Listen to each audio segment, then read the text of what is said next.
This is the Witching Hour Magical Podcast with your host, Ginger Quinlan.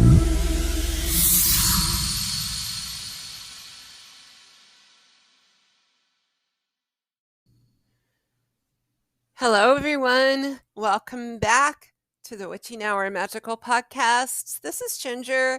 I hope you're having a great week. The energies are a little bit tense for this weekend.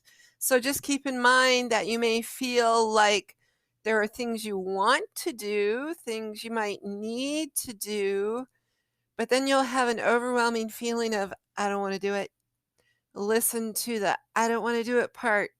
It's your soul saying it's not quite the right time. Don't go there yet. So just so you know, the weekend's going to hold that kind of energy. It's also an energy of moving into fire energy. Finally, happy birthday, Leos. We are moving into fire. Yeah, we have been in watery Cancer for way too long. And it's been a whole lot of looking at our emotions, feeling too emotional, feeling like we need to hide out in our houses and just isolate. And now we have Leo energy bringing us out to go into the world and do our thing. But maybe not so much this weekend. This weekend, you may need to do your thing at home. Taking care of yourself, a little more Cancer energy, hanging on, saying just nurture yourself. If you don't want to do it, don't do it. That is the theme of this weekend. As we go into next week, it's going to be a lot better, so much better.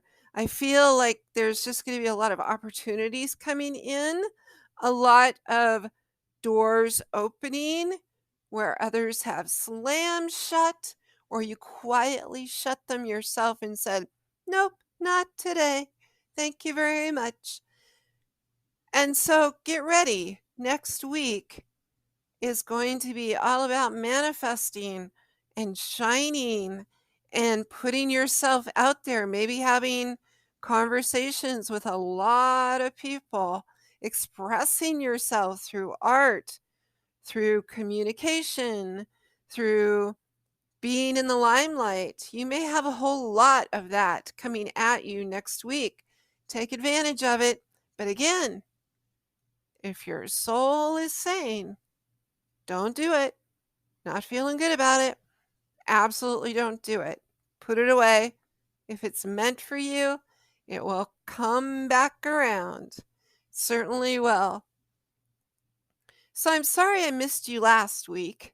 I started a new job. Yay!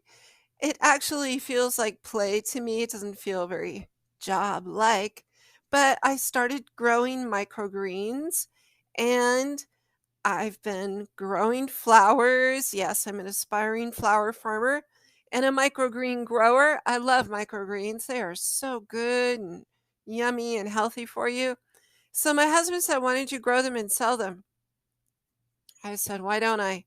So I did. So I made my first trays a month ago. I'm like, well, now I have these microgreens. How the heck am I going to sell them? How am I going to get them to people? And then one day I was on Facebook and up came an ad for a vendor who was looking for farmers. I went, me, I'm a farmer. I'm doing farming type things, flower farming. It really is farming. It's hard work. And microgreens, farming inside. So I sent them an email and they accepted me. So I have been growing microgreens and working with flowers like crazy the last 2 weeks and was kind of overloaded. So I wasn't in a good space to do a good podcast. And I also didn't know what to talk about. I had that feeling of, okay, not quite sure what my topic should be. Well, this week that got resolved in a couple different ways. You know, the universe in my life has always handed me whatever it is I need if I ask for it. If I say, all right, spirit, God, higher power, universe, I'm feeling a little not on the right path, maybe not inspired, maybe a bit shut down, what is it I can do to shift all that? And then the universe provides. So this week, the universe provided the topic for this show like over and over and over again. And I went, okay, here we go. So the topic for this show, what we're going to talk about today, is what is a psychic medium? What is the difference between a psychic and a medium? And I want to focus more on mediums because this week, just out of the blue, random people would message me on Facebook or send me an email or even at my new job ask me, what is a medium? What do you do? And because I've been doing mediumship for so long, I just thought, well, everybody should know that. It's all over TV. But it surprises me how many people really don't know what it is that we do as a medium. So if you've never listened to my show before and this is your first time here, I'm a certified, scientifically studied medium. I went through a triple blind study through Wimbridge Research Center and Forever Family Foundation, and it was amazing and hard. And what they do is they test to see if you are truly talking to discarnates. They call them discarnates. I call them dead people. So I got into this study because I was talking to dead people super strong and I didn't understand it and I didn't know why I did it. I just did. And I was good at it. Not to brag, but that's what my clients would all tell me. You're really good at this. And I was like, yeah, okay. I don't know why, but I am. So I signed up to be studied because I wanted to know why I was weird and why I could do this. And I wanted to meet other people who could do it like I did it. So I did this study for, I think it was almost 2 years, and I got certified. I'm one of 21 people in the world who is a certified, scientifically studied medium. So in my practice of doing mediumship, I would talk to people on the phone. I've talked to people on stage. I have done group parties. Those are fun. I have done private in-person readings. I've probably read for maybe 10,000 people, maybe more. I never really counted. And in the big groups, I would read 35 people in a 2-hour type situation. And I wasn't just picking one or two people and doing a reading. I read for everybody in the room a quick 10 to 15 minute reading. And I loved it. I totally loved it. I stopped when I lost my voice, when I had thyroid issues and my thyroid was pounding against my vocal cords and I lost my voice. So I've talked about that in other episodes, which you can check out if you haven't listened to this before. I don't want to burn up my hour talking about that, other than I have retired from doing readings publicly and just shifting gears, doing flower farming, growing microgreens, doing art, doing the things I love to do other than reading for people. So that brings me to the topic for this week. What is a psychic medium? So I had someone reach out to me. This was at the beginning or maybe the end of last week. And she asked me, is being a medium of the devil? And I had to smile because if you ask my parents that, they would say, absolutely, yes, you are going to hell. If you ask me that, I would say, absolutely not. It's the work of angels, because that's what it always felt like to me when I did mediumship. And here's why. When a medium connects to the other side and they're boosting their energy up, which you need to do to access the other side, dead people, It feels so good in your soul and in your body. It truly is like you just got a giant hug from the angels. I always felt like I was being hugged by angels when I performed mediumship for my clients. And when I was on stage reading for a lot of people, and a lot of the other side would be in the room with me, not only did I feel like I was getting hugged by angels, I felt like I was getting hugged by the other side. So all these spirits, these energies in the room with me who wanted to share messages with their family were hugging me and touching me and making me feel so connected to them. It was like being outside of my body and watching myself work. And it was the most amazing, beautiful feeling I've ever had in my life. It was amazing. So, no, I do not feel like being a medium is of the devil. It is more of a calling, a spiritual calling, and kind of it's an energetic calling for sure, because you use a lot of energy to do mediumship if you're doing it right. And not only that, it is a healer's path. Because in my experience, when I would read for people as a medium, just doing mediumship, which meant just talking to those people on the other side, not talking about the client's personal life, their issues with money, romance, family, health, all of that. Wasn't talking to the client about the client in any way, shape, or form. I was talking to their loved ones who had passed for the client, and I was like the telephone operator. That's really what being a medium is like.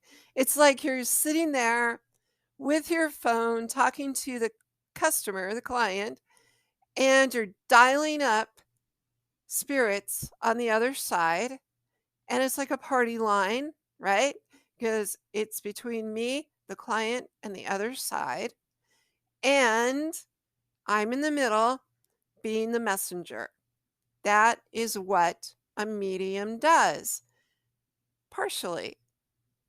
So the other part of being a medium is the healing, which I mentioned before, because a lot of those messages from the other side are actually closure for the living.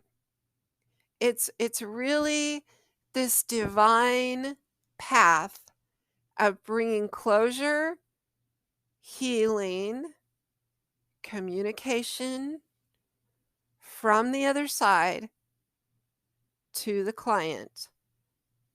And I have to say, it is one of the most beautiful things to do when you are called to do this. It's like being a nurse. It's like you're being the nurse for the other side for the living. And it's powerful. It's so powerful. I did this for 38 years, and the things that I would hear from the other side were so magical and amazing, and sometimes just flat out stunning, and other times horrific and terrible and sad. There were many, many times when I talked to clients when I was trying not to cry because I had to deliver the message, right? So I'm sitting there saying what the person on the other side wants to say to their loved one, and I'm trying not to cry with the loved one who's on the phone with me or sitting in person with me, because it totally would touch my heart, and I would feel the client's sadness, I'd feel the other side's concern, I'd feel all this energy, and it was absolutely beautiful. So when someone asks me, is it of the devil?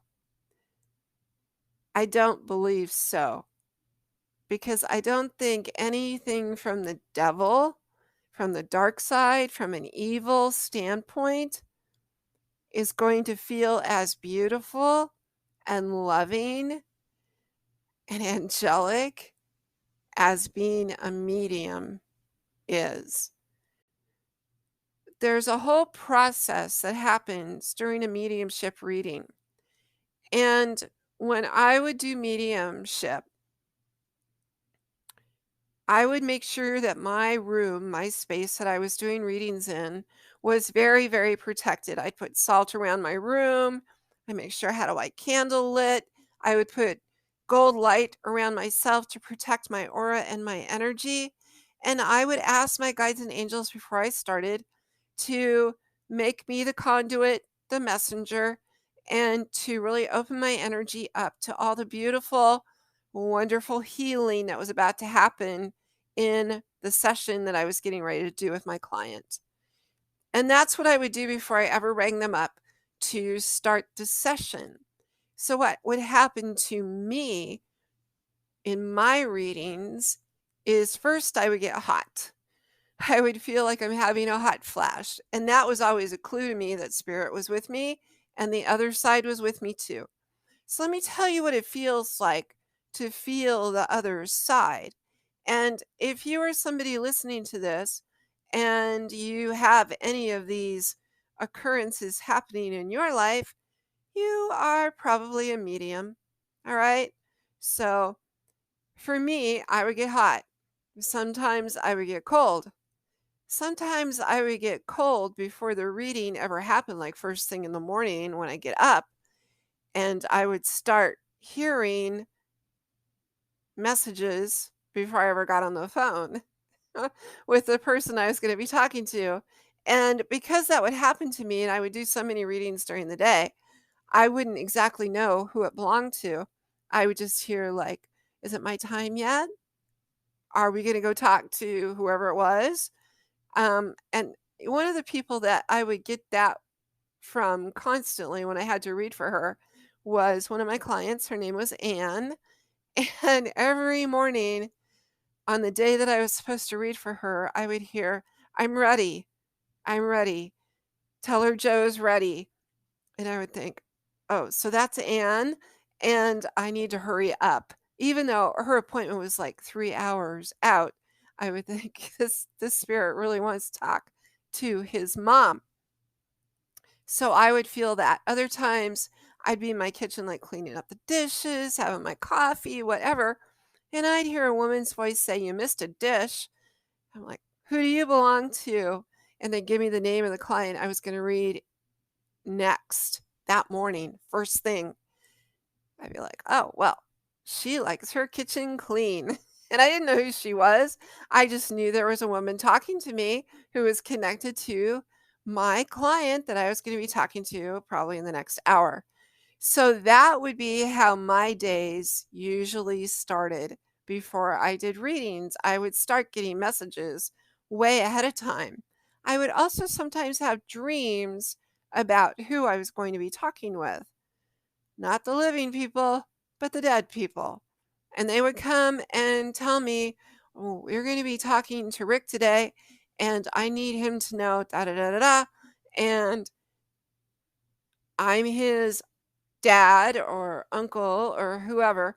And sometimes they tell me who they were, and sometimes they give me a name of who they were, sometimes not. And so then when I would get on the phone, not realizing that I had dreamed what was going on, because you know how you wake up and you just forget that you had a dream like that, and I had them all the time. I would kind of file it, and then I get into the reading with Rick on the phone. I'd be like, I already talked to your dad, who was like your uncle, because he wasn't around very much. And it would be like, oh, this is so deja vu. Yeah. So that is some of the things that happen before a reading ever starts. When I get into the reading, as soon as I get the client on the phone and I say hello and say we're going to be doing a mediumship reading and the recorder's on, I always recorded everything because I am a physical medium as well as a very spiritual medium. And in physical mediumship, I would have actual paranormal events happen while I was doing readings, like voices of the other side coming through my cell phone. I would have knocking happen. I would have lights go on and off. I would have all kinds of things happen. And because I recorded all of it, sometimes it would show up on the recording. And I know this because I would have to listen to the recordings the first 5 minutes to see who I was talking to before I sent them out to my customers over the internet through an email. So I would always hear the first 5, maybe 10 minutes before I would say the actual client's name and go, oh, okay, that's who that is, and know who to send it to. But sometimes in the very beginning, I would hear a voice. There was one lady that I read for where she had 2 voices come through on her recording, and they both said their names. She didn't know who they were. Turns out it was for the next person I was reading for. So I always listen to the recordings afterwards, and I will tell my clients, hey, you need to go listen at like 27 seconds because there's voices talking. But that's what would go on with me in my little office while I was doing mediumship. I wasn't just hearing what the other side had to say. I felt them. I smelled them. I could taste what they like to eat. I could taste what was going on with them when they were sick, which was kind of gross. I could feel in my body what was wrong with somebody who was dead or dying, how they died, what made them die, who was around when they died, because they would tell me, and I would see them. I'm a very visual medium. I would also hear so distinctly what they wanted to say. And these things all came through me super easily. And if you're listening to this and you're going, yeah, I do stuff like that. I thought I was crazy. No, you're not. You're a medium. I thought I was crazy. When I was younger, I just absolutely thought I was cuckoo for Cocoa Puffs because the dead were interacting with me constantly and I didn't know what it was. So when I figured it out, it all fell into place. And now it's part of who I am always. It always will be, even though I'm not doing readings. So, yeah. So during a reading, a medium's job is to first give the customer that they're talking to, the client, evidence that they are talking, in fact, to their loved ones. So during a reading, my job as the medium was to make sure that the messages coming through made sense to my client. So I would interact with my clients and say, well, Bill says that his chest no longer hurts, his head's okay, his eyes are okay, and his stomach is not feeling like it has knives in it, especially on his right side near his bladder. And do you understand this? And then the person would say either yes, I do, or no, I don't. And in Bill's case, yes, his daughter knew that he had bladder cancer. And he had told her he felt like he had knives in his bladder. This was directly from Bill telling me these things. Then I would go on to describe how he passed, if he shared that with me, because a lot of times the other side will say, this is what happened to me when I died. This is what I went through. This is how I felt. It is totally their interpretation of what happened to them in their living life.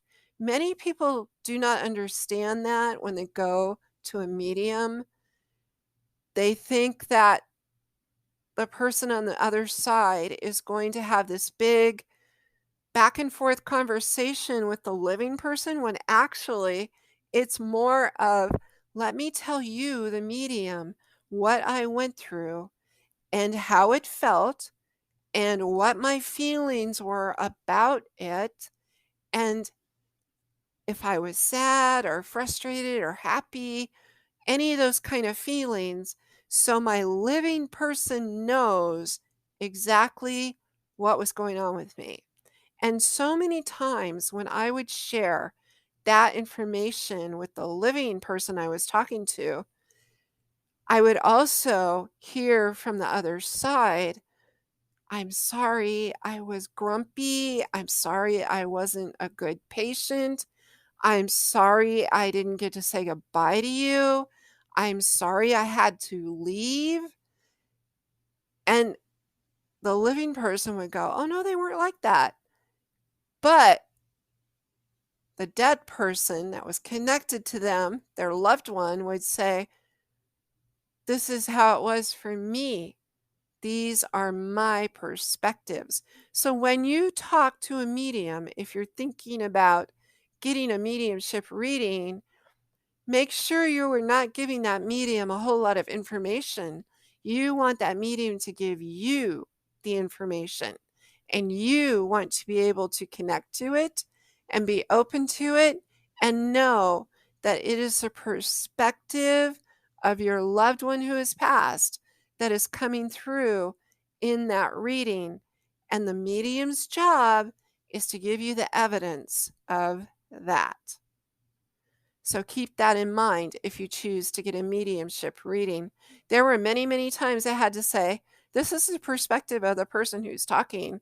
You may not have seen it that way because you love them oh so much, and you loved taking care of your mother or your grandmother or your father or whoever. So you saw past the imperfections and the pain and the hurt and the frustration and the anger that goes along with dying so many times, and all of those feelings that come up. But those on the other side want to tell their loved ones, this is what happened to me and what I couldn't do. I would hear so many times, I couldn't talk. So if I could have talked, I would have told you, I love you. Thank you for taking care of me. Or I couldn't leave you a lot of money because I didn't have a lot of money. Or I'm sorry things turned out the way they did. I couldn't control it. I heard that so many times from the other side. And all of it was a validation of what was happening to the person who was dying or did die and didn't have any closure with their loved ones. So part of being a medium is bringing those messages of closure to the living. And oh my gosh, the healing that occurs when that goes on is again like giant angel hugs for both the client and for me. It was just incredible. There is a type of mediumship where they do not share the feelings of the dead. So the Spiritualist Church has a way of doing readings where it is just the facts, ma'am. Just give the facts that that person is dead, that they are connected to the person who you're talking to, who the medium is talking to, and that that person has the evidence.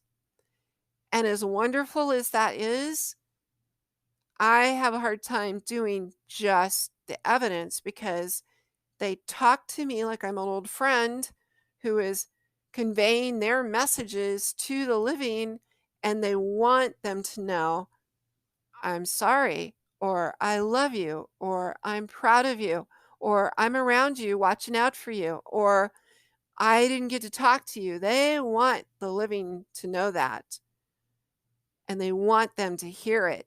So I tried doing the spiritualist version. I tried it. I did the evidence, but I always felt like I was not doing the work the way I was meant to do it by not giving the healing messages that would go along with it. So when you are searching for a medium, those of you listening to this, make sure that you get somebody who either just gives you the facts of that person's life and who they were, if that's what you want from them, or find a medium who's going to share the whole thing, the healing messages, the evidence, all of that.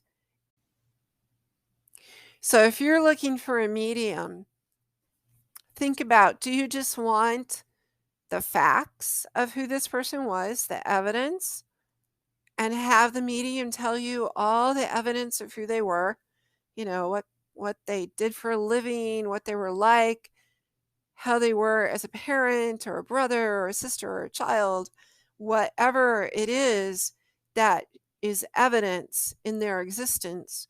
Or do you want more? Do you want the actual healing part to come through too?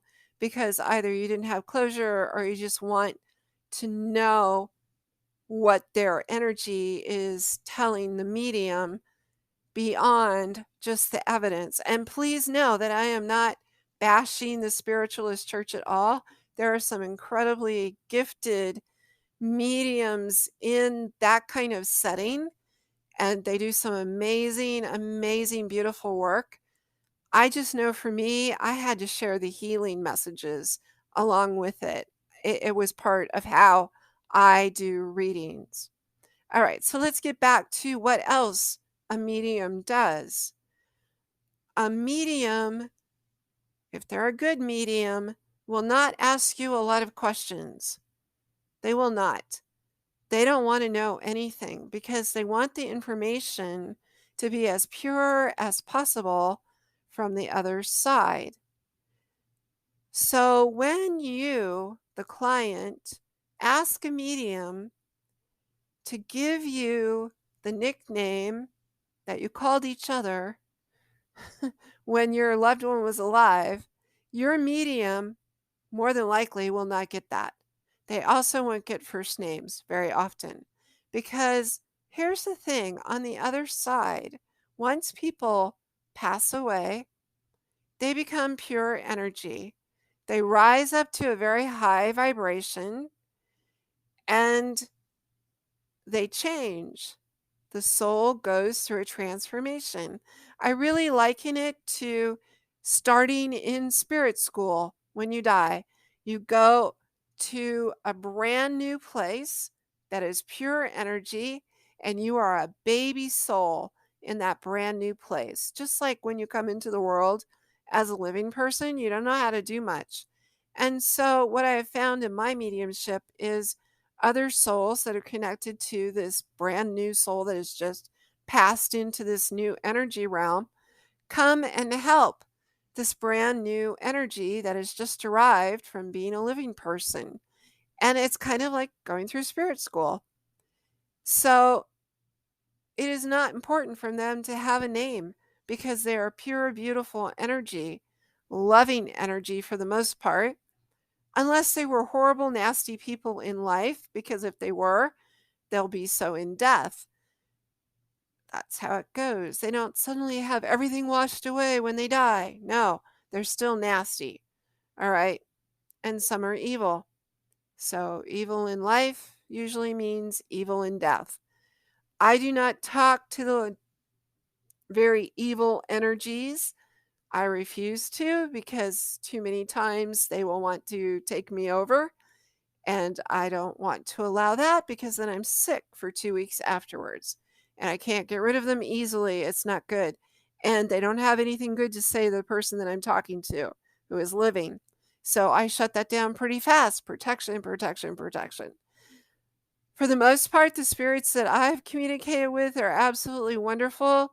And they're just like all of us. They're living people who have transitioned into a higher vibration.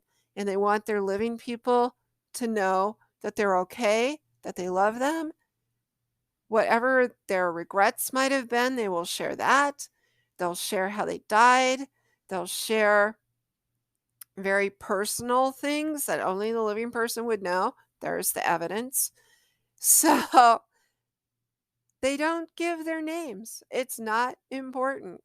It's like, I was who I was. Now I am this. And they just share all those things. So it's very hard to get names. If you find a medium who can get names really easily, then that is a gifted medium. I was not that lucky. Every now and then I would get a name. Hardly ever. I wasn't good at the name part. What they did share was what they missed. They would always share what they missed.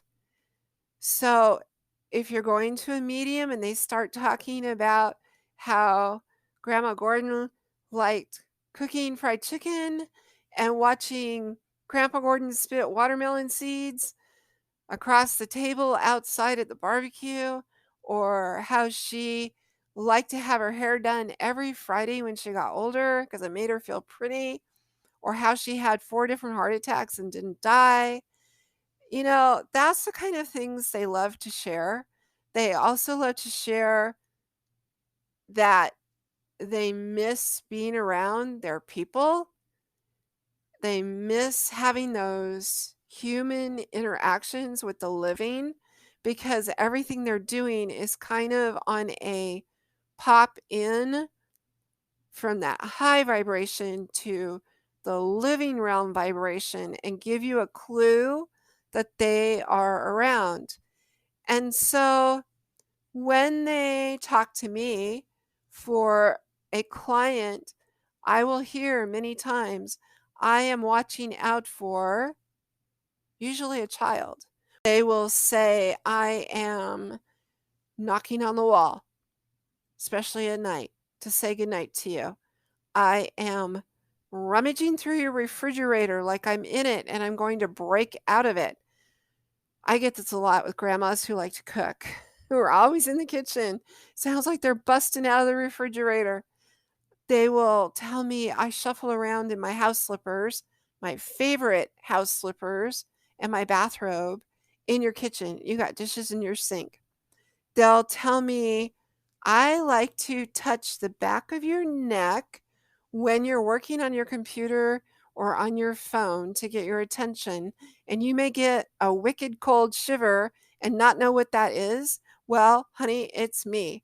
And that I would hear that all the time. I am touching you and it's me. In fact, in a lot of my readings, I would actually invite the spirit to go touch their loved one, or they would ask me to tell their loved one, hey, I am standing right next to her on her right hand side, and I have my hand on her shoulder, and I want her to know that I am right here and she can feel me. And then I tell my client's like, oh my God, yes, I'm cold. Yes, I feel that. And then it's like, flash, it's gone. This is the most magical part of being a physical medium who can feel what the spirits are doing and share it with the living.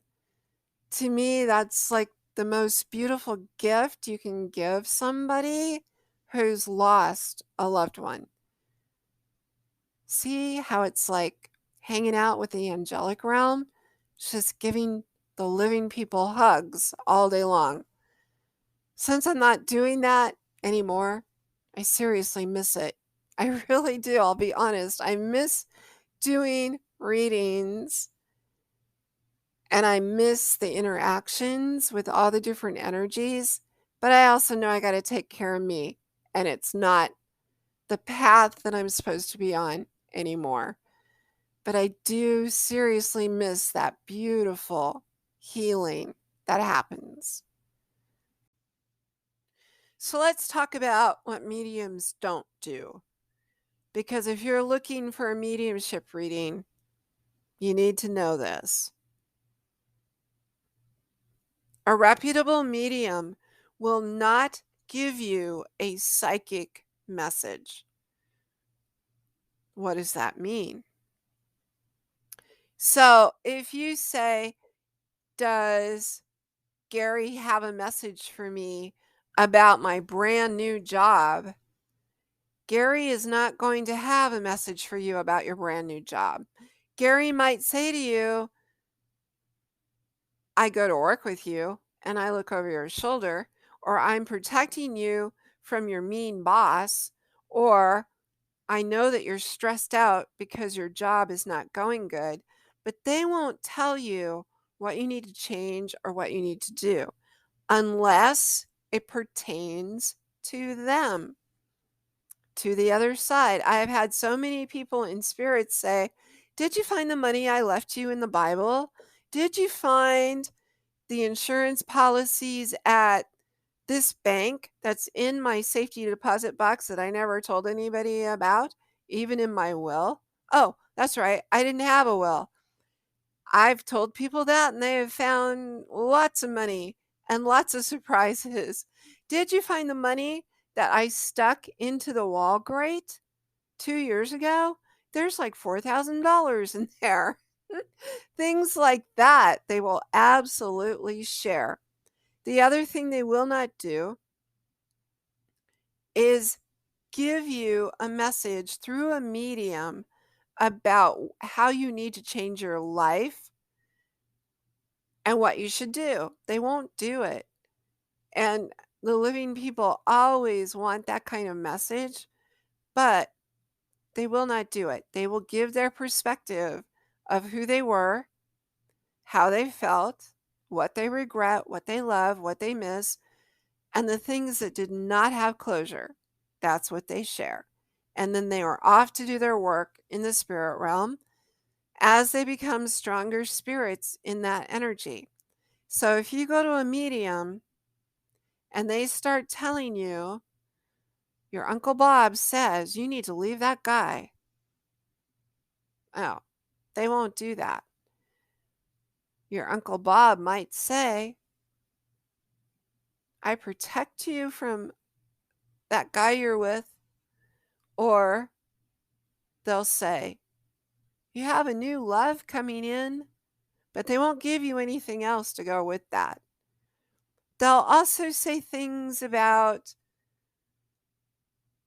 spending time with you when you're sad. They will acknowledge when you're going through some kind of struggle, but they will not give you resolutions. They will not give you advice. I got asked a million times, does my loved one have any advice for me? No, they don't. So if you go to a medium and he or she answers that question with advice, that is what a psychic does. Mediums only gather information from those who have passed away to share with the living. They don't give advice unless Aunt Mary just pops off with, I like your hair, but it's the wrong color, because they're acknowledging that you colored your hair. But Aunt Mary's not into coloring hair. Okay, and you'll know that about Aunt Mary. Or, I'm bringing you coffee, but you don't like coffee and you need to like coffee. They won't say that. They'll just say, I want to bring you coffee and sit down and have coffee with you, because that was something you did when they were living, right? See how that's so different? A psychic will say, oh, I see Scott bringing you coffee and putting cream and sugar in it and stirring it and bringing it to you and telling you, you should get rid of that job and you should go do this and you should go do that. That is not a medium. That is a psychic. All right. That is not the message from Scott. Scott is acknowledging that he brought you coffee and wanted you to drink coffee with him. That is what a medium does. Psychic will tell you intuitive hits of what they're getting, and it will come in to the mediumship reading if a psychic is not careful with that. There were many times when people would ask me, does Joe have advice for me? No. But the psychic part of me wanted to say the advice is blah, blah, blah. And I would say, that's not from Joe. That's my own intuition coming through, because you're asking me a psychic question. So be careful with that. If you have a medium asking you a lot of questions, you need to run. Don't do that reading. Get your money back, because most mediums don't want to know anything. We want the information to come in pure and beautiful and wonderful, like a giant angel hug, and be as evidential and pure and without any kind of influence from you, the client. So those are some things to keep in mind when you talk to a medium. So for those of you listening going, I'm a medium, what do I do with it? Well, here's the thing. Sometimes you're super sensitive. You can be super open to all the different energies of the world. And it may not be your path to put up a website and start charging for readings. That may not be you. Your path may just be to connect to the other side, acknowledge who they are, and say, I'm sending you love and I'm glad you're around. And that's it. It may not be reading for other people. It may be that you're an empath and you're sensitive and you can connect to all the different realms.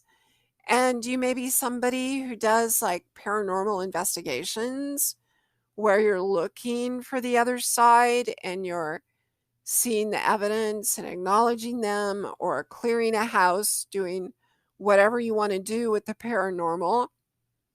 You may be a nurse who works in hospice, and your job as a medium and a nurse is to get that person to transition. Yeah, there's a lot of that. You may be an anesthesiologist who sees people basically have a little death every time they go under anesthesia because you're really not in your body anymore, which is very parallel to dying. You're not in your body. So you may be witnessing that and taking care of people's souls while they're getting surgery. You may be somebody who is a psychic, but you're not really comfortable with the mediumship part, and that's okay too. There's all these different aspects of being a medium where you don't actually have to do anything with it except acknowledge that there are dead people around you, saying hello, interacting, and letting them know, hey, this is when I'm open to accepting your energy, and while I'm sleeping and my time or at work or with my kids, it's not okay. And let them know. Put up a boundary. You don't have to invite them in 24/7. You do not. So if you're dealing with any of those kinds of things, put up your protection, put up your boundaries, because just like any other energy, whether living or dead or in between, you can have boundaries with it. You can say, no, that's not okay with me. Totally not okay. You can do all these things to work with the other side that are beautiful and gentle and peaceful. You may be somebody who just likes to go to graveyards and connect to the dead. When I first started getting into this, I would go to graveyards with a bag of birdseed, and I would sprinkle birdseed around specific graves where I felt like nobody ever goes there. Nobody acknowledges the dead. And I would say, I'm bringing bird friends to you. I'm leaving some sliced up fruit and some birdseed as a gift for you. And I bless your soul. And I would do that a lot when I was young before I actually started reading for people, because I had a fascination with graveyards. I also had a fascination with hearing the dead and seeing the dead, because I did all the time, and not knowing what to do with that. I just knew it was happening. And before I had any kind of interaction or training or teaching, I didn't know what to do with it. And you may be going through that right now too. And all you can do is honor that for yourself and maybe look in to some mediumship classes to help you move forward with it and really figure out, am I really a medium who wants to go out into the world and read for people? And there are some really amazing mediums out there. So look at Forever Family Foundation's website. You can go to Wimbridge Research Center and check out their website. There are so many amazing gifted mediums out there who will take good care of you. And if you're a medium and you think you're a medium, just learn as much as you can. Really look at how you can use your gifts for your well-being as well as others, if that's what you choose to do. So this is what a medium is all about.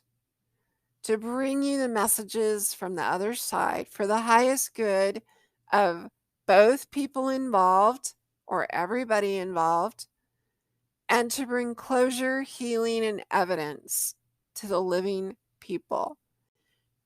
Not to bring psychic messages and influence what's going on in the living person's life by telling you what to do. No, just to bring you messages. So I hope this gives you some insight as to what is a medium, what does a medium do, not of the devil at all, unless you're with a really bad medium who is pumping you for information and wants a lot of money and is giving you psychic information, not evidence, not healing. It's all about you, the client. No, that is not a medium. So beware of that. Choose your people carefully when you get a reading, because it's a very intimate thing to get a mediumship reading. Very intimate. And you want to be with somebody you can trust, who's going to take good care of you and take good care of your people on the other side while you're having a conversation with them. I will leave you with all of this, and I hope it helps to clarify exactly what a medium is and is not. And I want to thank all of you for listening and for sending me messages. Where am I? Because I wasn't there last week. And I look forward to the next podcast. And I want to wish you all just a really beautiful, magical week coming up. Check us out at Witching Hour Hats and Gifts. That is my website for all my creative stuff. My podcast is also there too, witchinghourhatsandgifts.com. Also check us out on Facebook. I have a Facebook auction page called The Witching Hour Magical Market, and a lot of very, very talented artists and vendors do auctions in this market every Wednesday through Sunday. So check us out there. And I just want to wish all of you a beautiful, magical, wonderful Leo week, full of fire, full of energy and opportunity. And thank you so much for listening, and I'll see you next Friday.